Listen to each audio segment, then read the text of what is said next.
Hi hello ನಮಸ್ಕಾರ. ಇದೇನಪ್ಪ ಒಲೆ ಉರಿ ಮೇಲೆ ಹಂಚ್ ಮೇಲೆ ದೋಸೆ ಬೇರೆ ಕಾಣ್ತಾ ಇದೆ ಅಂತ ನೋಡ್ತಾ ಇದ್ದೀರಾ. ಸೊ ಬನ್ನಿ ಸ್ನೇಹಿತರೆ, ನೋಡೋಣ. ಇಲ್ಲಿ ಭಟ್ರು ತುಂಬಾ ಸೂಪರ್ ಫಾಸ್ಟಾಗಿ ದೋಸೆ ಹಾಕ್ತಾರೆ. ಸೊ ಯಾಕಪ್ಪ ಇಷ್ಟು ಫಾಸ್ಟಾಗಿ ಹಾಕ್ತಾರೆ ಅಂತ ನಾನು ಆಶ್ಚರ್ಯ ಪಡ್ತಾ ಇದ್ದರೆ, ಹೊರಗಡೆ ದೋಸೆ ತಿನ್ನಲಿಕ್ಕೆ ಕ್ಯೂನಲ್ಲಿ ಜನ ನಿಂತ್ಕೊಂಡಿದ್ದಾರೆ.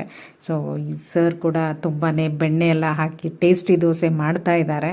ಸೊ ಸ್ನೇಹಿತರೆ, ಈ ಶಾಪ್ ಬಂದು ಹೌಸ್ ಆಫ್ ದಾವಣಗೆರೆ ಬೆಣ್ಣೆ ದೋಸೆ. ಸೊ ಇಲ್ಲಿ ಏನಪ್ಪ ವಿಶೇಷತೆ ಅಂದರೆ ವುಡ್ ಫೈರ್ಡ್ ಬೆಣ್ಣೆ ದೋಸೆ ಸಿಗುತ್ತೆ. ಸೊ ಬೆಣ್ಣೆ ಹಾಕಿರೋದ್ರಿಂದ ದೋಸೆ ತುಂಬಾ ಕ್ರಿಸ್ಪಿ. ಸೊ ಸ್ಪೆಷಲ್ ಆಲೂಗಡ್ಡೆ ಪಲ್ಯ, ಗಟ್ಟಿ ಚಟ್ನಿ ತುಂಬಾ ಟೇಸ್ಟಿ ಇದೆ ಸ್ನೇಹಿತರೆ. ಹಾಗೆಯೇ ಇಲ್ಲಿ ತುಂಬ ಜನ ಬಂದು ಕ್ಯೂನಲ್ಲಿ ನಿಂತ್ಕೊಂಡು ತಿಂತಾ ಇದ್ರು, ಹಾಗೆ ಪಾರ್ಸಲ್ಗಳು ಕೂಡ ತೊಗೊಂಡು ಹೋಗ್ತಾ ಇದ್ರು.